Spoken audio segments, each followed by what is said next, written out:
Hello, new moms out there. It's Michelle drinking my cup of joe out of one of my favorite mugs. For my name, Michelle.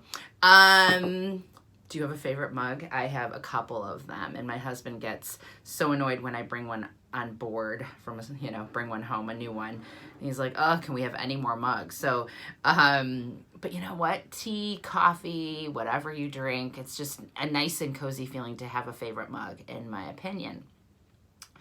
Well, today's been kind of a crazy week. I have decided to submit my book proposal to some publishers that accept proposals directly. A lot of times you have to go through an agent, and then they are the gatekeeper sending it to the publisher. But there are some publishers out there that will accept proposals directly. So I'm going to try that route, kind of like avoiding the middleman, at least for now, just to see if people, bite on my idea. I have a feeling I will be self-publishing based on all the creativity that's going on in me and things I want to do outside of the book, like speaking and online book clubs, where sometimes, depending on your contract and your publisher, your rights are taken.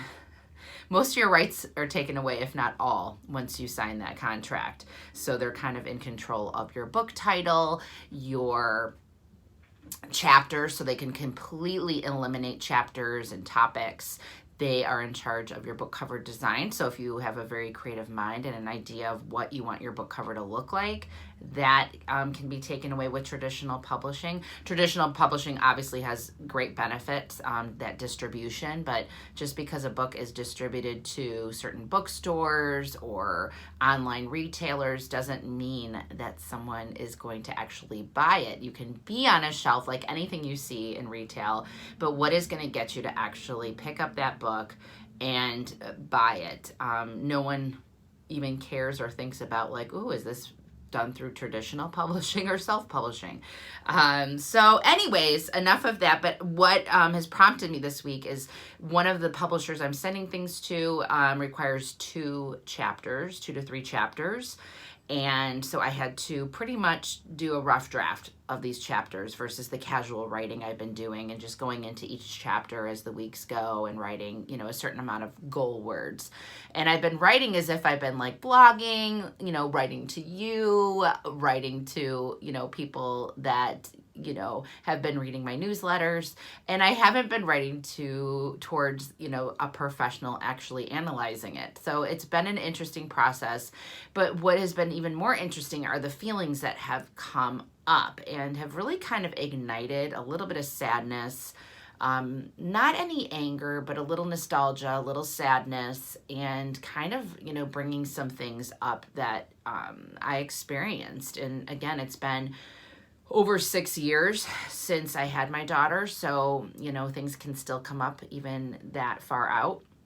And another thing that has contributed to my thoughts and like just kind of the way I'm going to gear this book is a book that I listened to last week. It took me less than 2 hours. It was great because I'd listen to it on my lunch hour, or I'd clip it on me and listen to it as I was doing stuff around the house or a walk or a car ride. So the book is called Postpartum Happiness: What to Do When You Love the Kids But Hate the Job. And I liked the tagline, what to do when you love the kids but hate the job.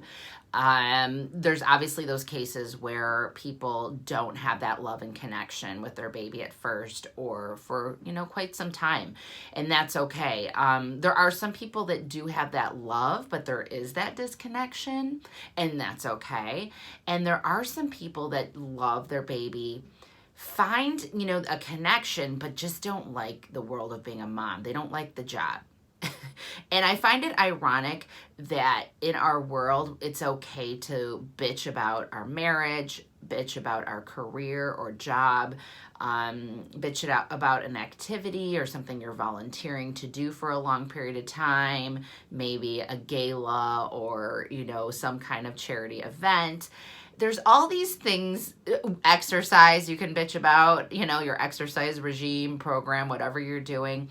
But for some reason, we as moms and we as a society instill this guilt that you're not allowed to complain, that you're not liking the job of being mom. You may not feel that way all the time, but there are times, and it's beyond my kids are annoying, or life's kind of crazy and chaotic, and oh my gosh, and like that, like mindless bitching that people do. What I'm talking about is what I felt early on and continue to feel throughout toddlerhood of really not enjoying I wasn't enjoying motherhood. I really wasn't enjoying any aspect of it. I wasn't enjoying playing with her. I wasn't enjoying the walks we were going on unless there was like zero distractions and I had my cup of coffee and it was like almost like me time. I didn't enjoy going to parks. I didn't enjoy the mommy and me little play date kind of things. I didn't enjoy the gymnastics where I'd have to be like, moving her and tumbling her over and, versus sitting on the side and just letting her do her thing. So there was a lot of parts of motherhood that I just wasn't enjoying. I didn't enjoy the job. And it didn't mean for myself that I didn't love Brooklyn, because I did. There was a disconnect with her, don't get me wrong, because I think I would have enjoyed things more if I had more of a connection to her. But there was that disconnect, and a lot of these things made me sad that I wasn't enjoying them. And then there were other feelings that I was having. I really missed my friends. I missed the time with them. I missed the autonomy. I missed being independent and kind of being able to do things on my own. I was bored a lot, and I wasn't used to ever being bored. I was always go, go, go. I was type A, like every spot was filled the moment I woke up at 4:30 in the morning till the moment I laid my head on the pillow at 10 p.m. to weekends. So that lull and relaxed time really gave me anxiety, I would say. The clock went so slow, and I didn't help that I stared at it every 5 minutes. There were also, I had a lot of guilt, because I think I just have guilty feelings inside of me that I've had since I've been a child, stemming to my first dog that I bought on my own, and a lot of things that kind of came out with Brooklyn on how I felt when I adopted a puppy. And for all those out there like rolling their eyes that it's not the same, I'm not saying it's the same, but there were, I'll go into that mom guilt and the puppy stage that I had, and why I gave my dog to my parents and I couldn't give my baby back to my parents. And all these feelings have been making me realize that, I wasn't formally diagnosed with postpartum depression, and you may know that if you've been watching these videos or reading my blog, or if you're on my newsletter. So I will never 100% know if I was. Yes, there are a lot of things that check off on the list for me where I do believe I was depressed, but I didn't have these extreme feelings that sometimes I would see other mothers having, or the stereotypical postpartum depression scenario. I didn't feel those feelings, and I know a lot of moms feel this way because I've been talking to them and they've been telling me that, if they're in a group or if they're looking at a checklist at the doctor's office, their feelings aren't listed or talked about. The feelings that I just talked about: boredom, resentment, regret, anger, wishing that maybe you weren't a mom and that you could turn back time. The feelings that would be discussed or on the checklist were a little bit more extreme, or sometimes a lot extreme, where you tend to shut down then and say, well, gosh, I don't feel that way.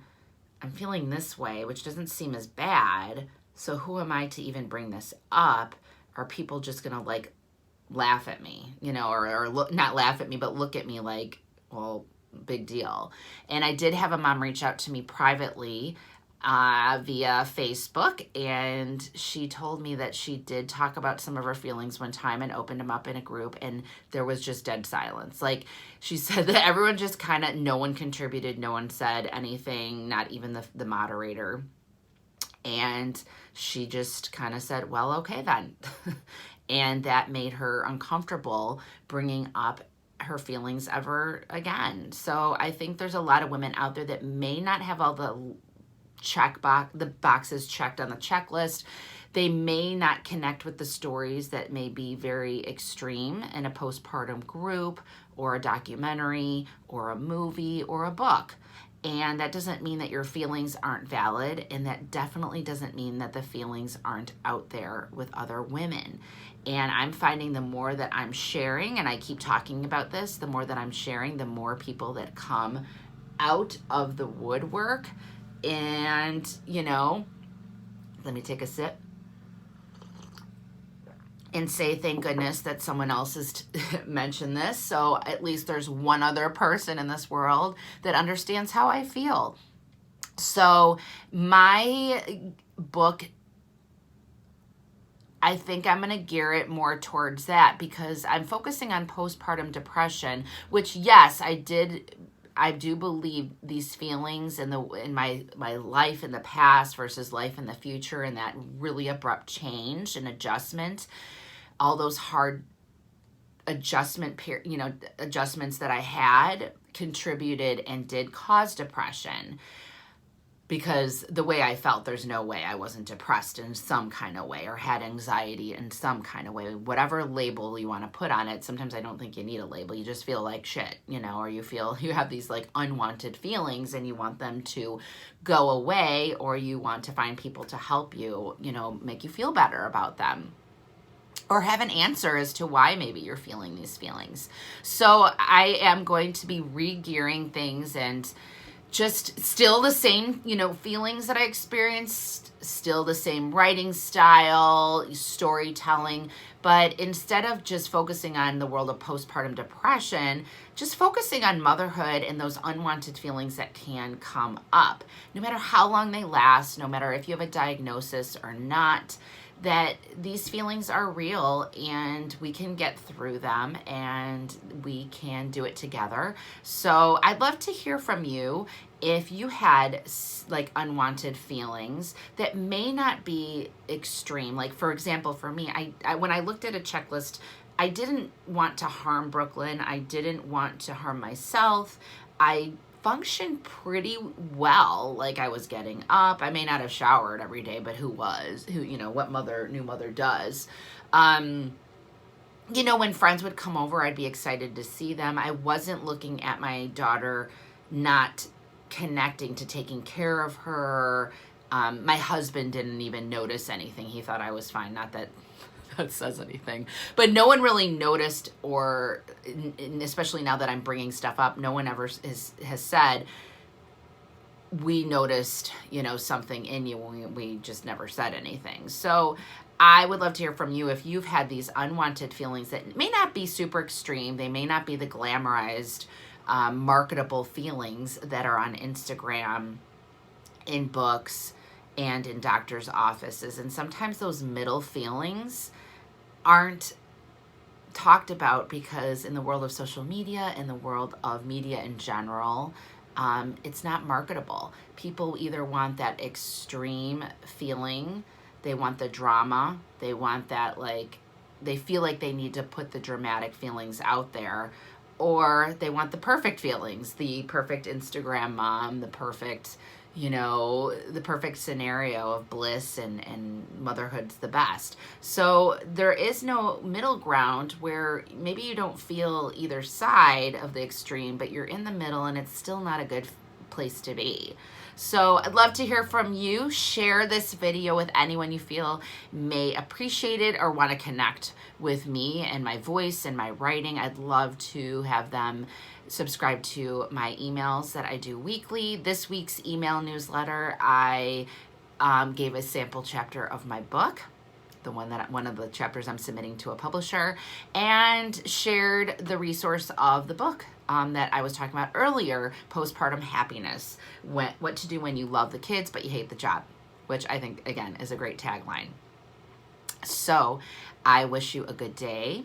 Thanks so much for watching till the end, and I will see you soon next week, same time, same channel. Have a good one.